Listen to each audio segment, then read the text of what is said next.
сменяме табелата на Ясно поле. Здрасти! Миналата година тази табела сменихме. Сега тази година ще правим нова табела, която е за излизане от Ясно поле.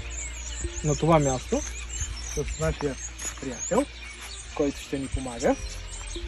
И сега ще правим първата дупка.